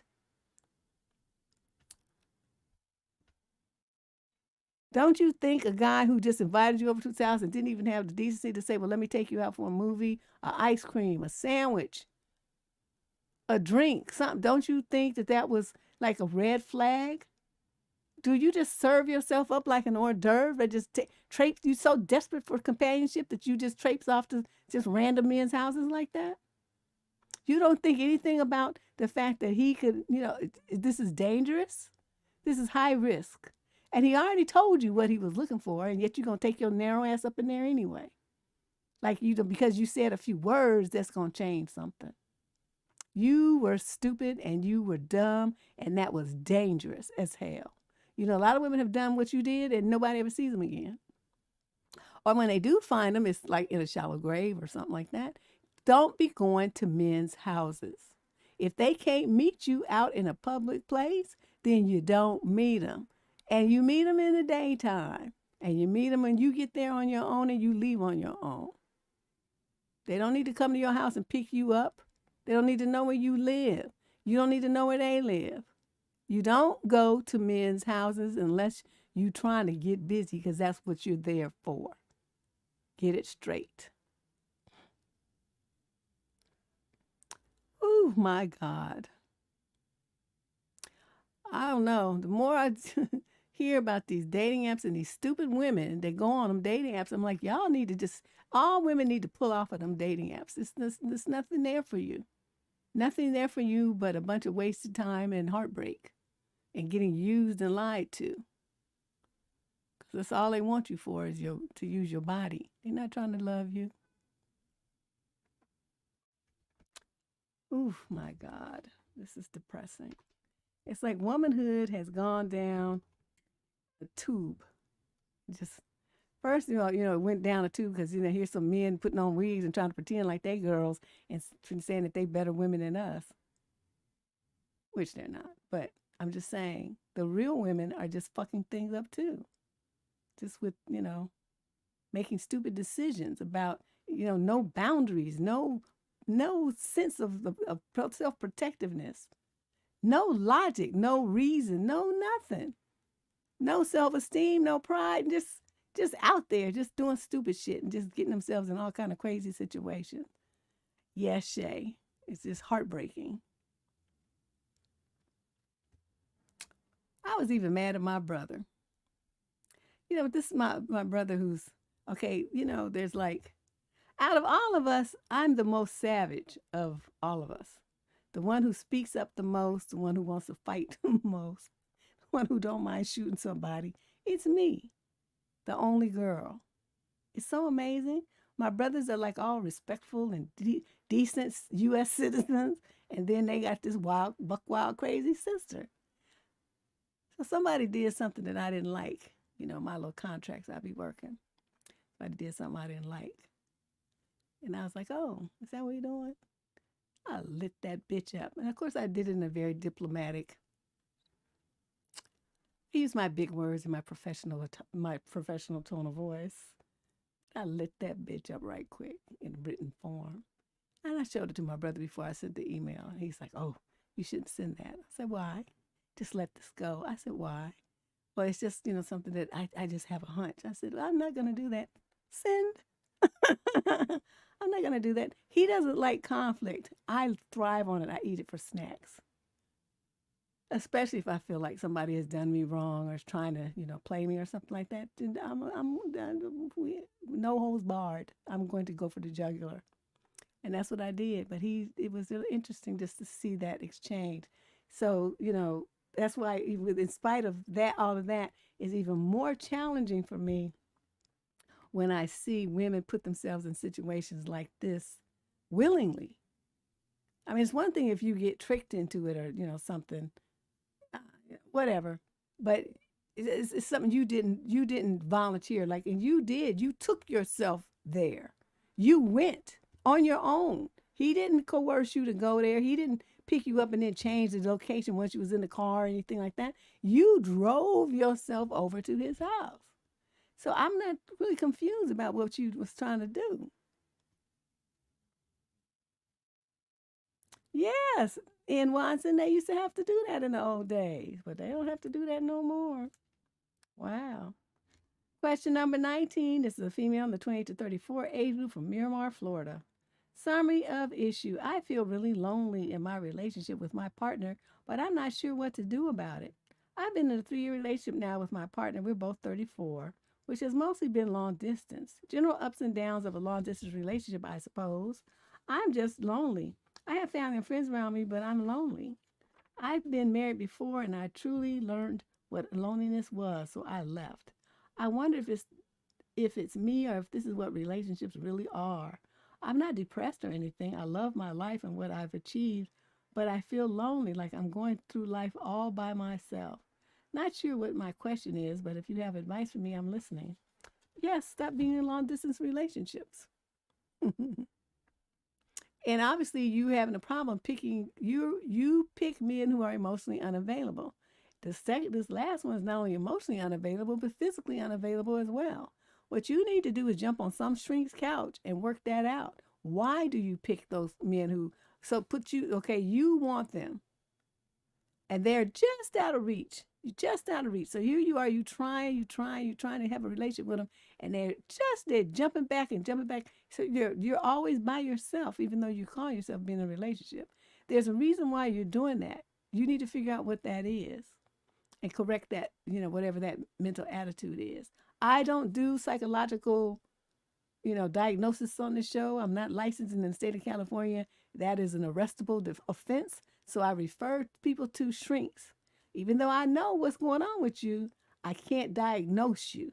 I can only make a suggestion that this is a problem that I see and suggest that you go to a licensed professional for follow-up and treatment. So there you go. That's how we do that.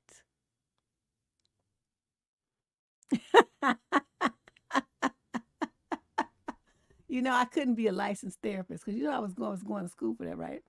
And then it comes time to do your internship and everything, and then they do they tell you all the rules about how you're supposed to conduct your sessions and whatnot. And I realized I couldn't call nobody stupid if they did something dumb. I can say, well, that was dumb. What you do that for? They're like, no, you can't say that to the clients. And so I'm looking, I'm like, this might not be what I need to do after all. But I mean, once you have the knowledge, they can't take the knowledge away. So I still use it, and in this form. But I never went forward and went and got a master's and got licensed in clinical psychology or LCSW or anything like that. I was like, screw them people. So this is much better for me. I can just sit here and say, I can figure out what's going on with them. But then just tell them, well, you did all that dumb shit. What you do that for? That was dumb. That was stupid. What you do that shit for? And you can't do that when you have a license that they'll snap away. Yeah, I failed. I flunked out on the bedside manner. Don't have none. That was interesting. Question 20. This is a female in the 35 to 41 age group from Bronx in New York. Summary of issue. My first date was with an awful kisser. Oh my God. Can you imagine? This past weekend, I had a first date with someone. I can't say this date was great, but he seemed like a nice enough guy and was very handsome. However, I didn't feel a strong chemistry. We went to a nice bar, had a drink, and then he wanted to go somewhere else, saying it was Sunday night. But being it was Sunday night, I didn't feel like staying out too late, so I sort of let on that I would be okay with going home, but agreed to walk around and see if we'd stumble upon another place that we'd like to go to. He was a nice guy, so I felt like I should give him a chance. Anyway, at one point around, we were walking, and he put his arm around me, and then he kissed me. The kiss was really bad. Honestly, I can't remember the last time I had a bad kiss. I'm in my early 40s. He's in his late 30s. And I just assume that most people over the age of 25 pretty much know how to kiss. I'll spare you the gory details of the kiss, Deb, but it just totally turned me off. I think he sensed that I wanted to go home afterwards, so he walked me to the train station. I feel bad, but felt as if I had hung out with him longer, he would have tried to kiss me again, and I dreaded the thought. Typically, when I'm on the fence about someone, a kiss seals the deal and makes me either like them more or not, but I guess that most people I've kissed have been good kissers. I never had a kiss turn me off as bad as it did that night. Have any of you ladies ever been on the fence about someone and then they kiss you and it turns you off so bad that you can't get away from them fast enough? Yes. I told you all about the dude who had the washing machine kiss and wet my whole face up. Oh, that was a freaking nightmare. I was like in disbelief. I could not believe that somebody was actually doing that. Yeah, some people just can't kiss like their lips are real stiff, like they go, so they're like a beak or I don't know what they be doing. And then or they keep their lips mashed together real hard like this. Or they have so much slobber like this dude that your whole face down here was wet. I'm doing like this, trying to wipe my face off. I needed a towel. Oh my God. And then his tongue was spinning like a washing machine. Just around in a circle like that. And I was like, okay, I don't know what this is supposed to be, but if it's supposed to be fun and exciting, it's not working for me.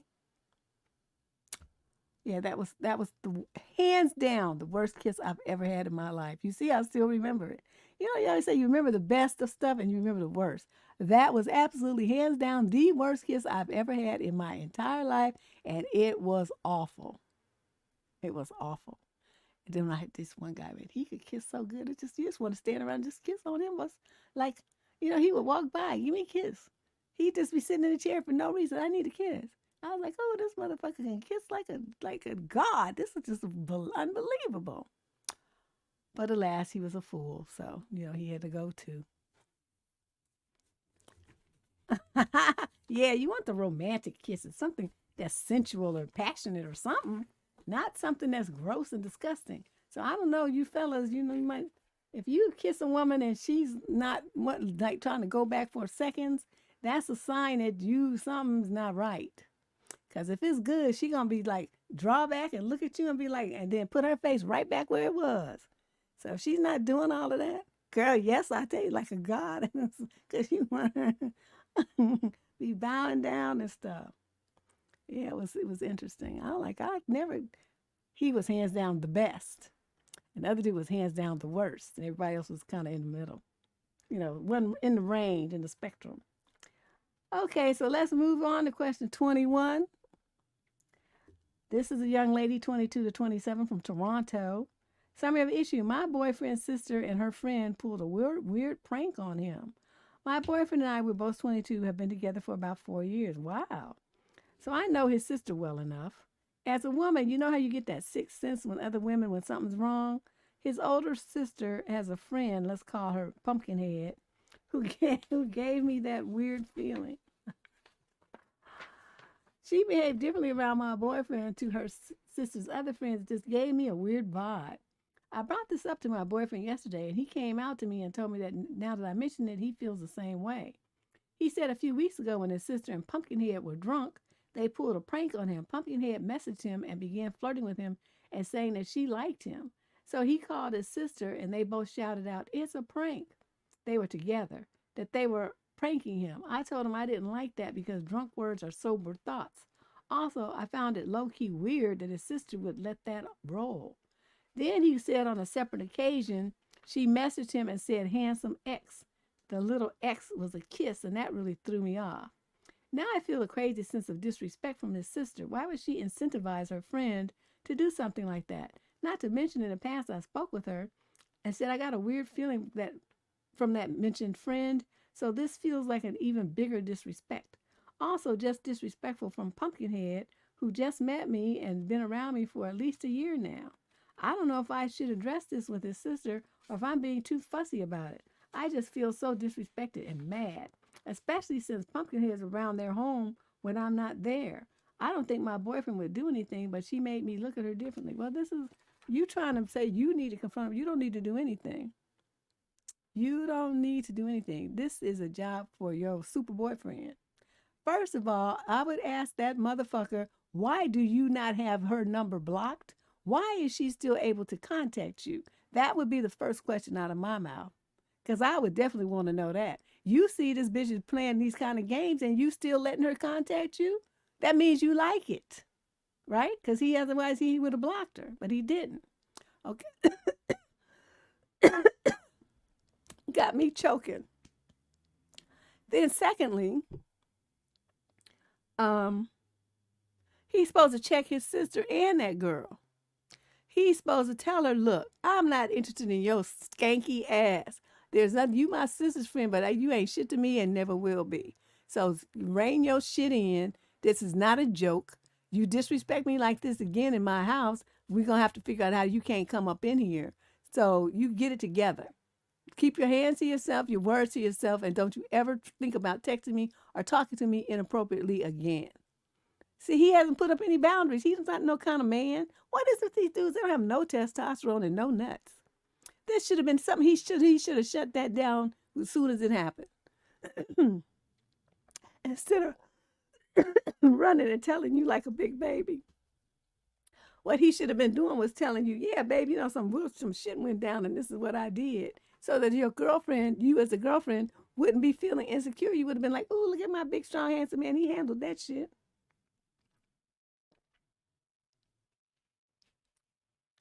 Yeah. That's not my style. If I'm mad, I'm going to rip your head off. Even if I don't rip it off like, you know, like in a foul, funky hood style, I'm still going to crush you with my vocabulary and my business, you know, in a business-like way. But I'm still going to tell you about yourself. So either way, I'm going to tell you about yourself, and that's just how it's going to be. And you're going to be put in check for your behavior. You can't treat me any old kind of way. That it don't roll like that. Don't work like that. I haven't let bosses do it. I haven't let no man do it. And I'm definitely not going to let no B do it. So I don't understand what is the deal here with this dude of your boyfriend is weak. He's weak, but you need to go off on him so he can do what he needs to do to, squelch this nonsense. He hasn't said anything, so the girl feels emboldened. He hasn't told her to stop, and he hasn't blocked her. He hasn't done anything. So now she feels like it's okay for her to continue this. Next time he sees her, he's supposed to go off on her and call her a skanko. And that would end her because she would be like, oh my God. It's like, I can't respect a woman like you who's going to be trying to flirt with somebody she knows has a girlfriend that he loves. You just a skanky hoe. I'm not trying to be tripping with you. You have no morals, no value. You just nothing. And I want you to stay over there in Nothingville because that's where you belong. Because I don't deal with skank hoes. And that would have been that. And if he said something like that, then she would leave him alone. And she probably wouldn't even come around the house that much because she would be too embarrassed at how you think of her. Man, I don't know. I would be, if I was a dude, I would be so terrible. I just would be just an awful person. Bad enough as it is. Question number 22. This is our final question of the day. In case does nobody have any more questions, you running out of time until next month. We do this show where people can do their live advice requests the third Thursday of each month. Third Thursday. So, we'll be back. If you can't think of a question right now and you want to send it in later, just check us out next month then, and it'll be all good.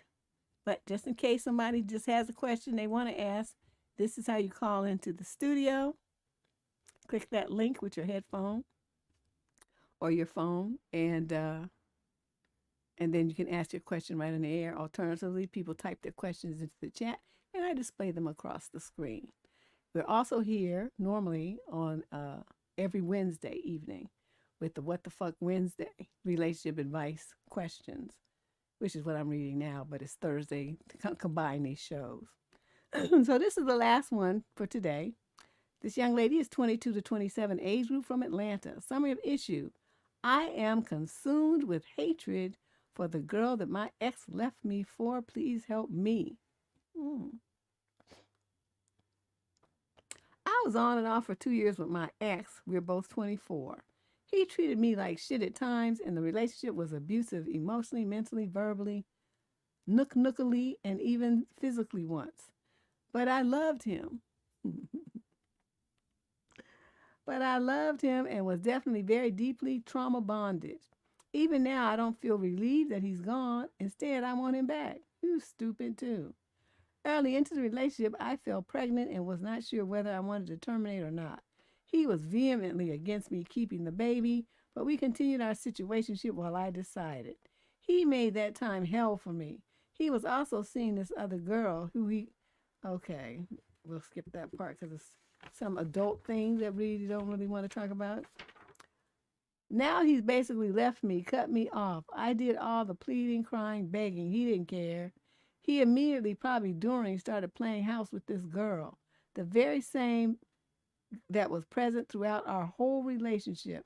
So you shouldn't have been shocked and surprised. I'm consumed with hatred for both of them, but especially for her. I effing hate her. I want to fight her so bad. I effing hate her and I want terrible things to happen to her. I know I should be angry with him, and I am, but I despise this girl for sticking around throughout my whole relationship and then immediately jumping on him afterwards, and even for, okay. You have seen how she effing hates her so bad? That's like the mantra.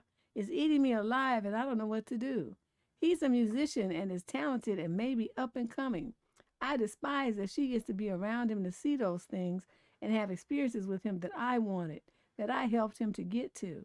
It's eating me alive, and anything you say would help me right now. Okay, go to the nearest mirror and draw your hand back to slap yourself repeatedly until you snap out of this stupid state that you're in.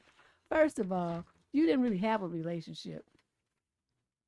Okay, you say you was off and on for 2 years. You know what that means in the situation with all this going on in it?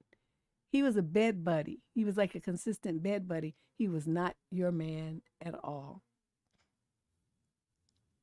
Okay, anybody who treats you like you poo-poo and abuses you emotionally, mentally, verbally, and physically, and sexually, and you want to call that a relationship, I don't know what really to say to you.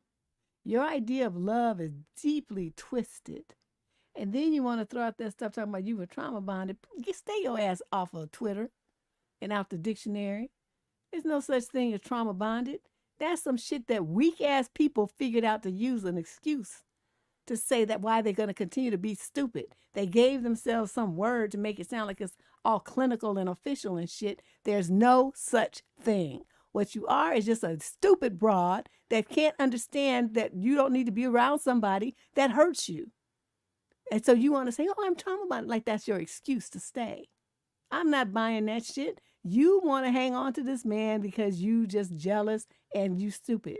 There's no other reason for it. Somebody who treated you like shit and doesn't, and all these kind of crazy things this man did and said to you, and all you can think about is hating her. Get your ass to a shrink real quick before you do something stupid. Because see, when women like you, when you get to that kind of level, when you start talking about all this, you must have said how much you effing hate her like 12 times. I skipped a couple of them. But if you have that much emotion about somebody that don't give a shit about you, that means that you're weird, okay? And you need to go to lay up on somebody's couch and get some help for that. That kind of attitude often carries over into where people start losing touch with reality. And then the next thing they know, they want to go stalk the person and then hurt the person, and then they end up in prison for the rest of their life. So I'm trying to divert you from that path, telling you to go and find a therapist immediately. Set yourself up on 2 to 3 sessions a week at first, and then as you get better and start getting better stress management skills and a better understanding of why you chose this ill individual, then you can do better. But right now, you need that help, and you probably need to be an inpatient where they give you sessions several times a day. But you're not really cuckoo, so they're not gonna put you in a mental institution. But some of them they have, you can check yourself in for 72 hours or whatever observation, and they say, I'm having a problem. I'm having a psychotic break, which is you are. You losing touch with reality over by using your anger like that. Be very careful. You're on a dangerous path. This is not good. But if they have, where did she say she's in Atlanta? I don't know what they have in Atlanta for people with mental health problems. If they have any kind of facility, you can call social services tomorrow and see if they have a facility where you can check yourself in, because tell them that you fear that you're having a psychotic break, or we're about to have one very soon. And when they see you, I think when you start talking about this and you start showing your bucked up eyes and foaming at the mouth and stuff and saying how you effing hate somebody and jumping around, they'll quickly put your ass in a straitjacket and put you in the padded room so you can calm the fuck down. This is not good at all. You got some issues. So anyway, we'll be back tomorrow, huh? We got the dust. Let me show the cover. We'll be back tomorrow. Oops, that's for today. Sorry, wrong thing. Where's August?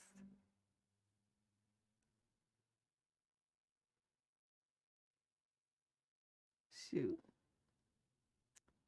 I don't even see it. Oh, here it is. God, way down near the end. Dusty News Network. Here we go. This is what we're going to be doing tomorrow. This show is so silly. It's like,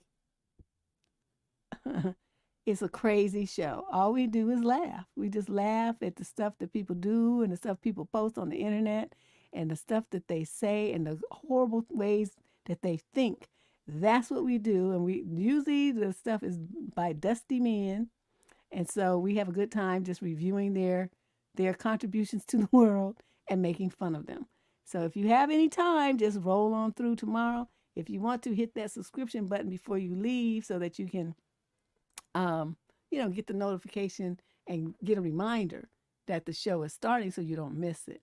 Because it's best live. I mean, it's good when you can review it, but it's good when you can be in the chat room and interact with the other viewers while the show is going on. People seem to really enjoy that. So I have enjoyed you guys, and thank you for sitting in with me. Thanks everybody who sent in their questions, and I hope that I was helpful to you. And I'll see you guys tomorrow night. Be here at 6 p.m. Pacific time, just like you were today. Bye-bye.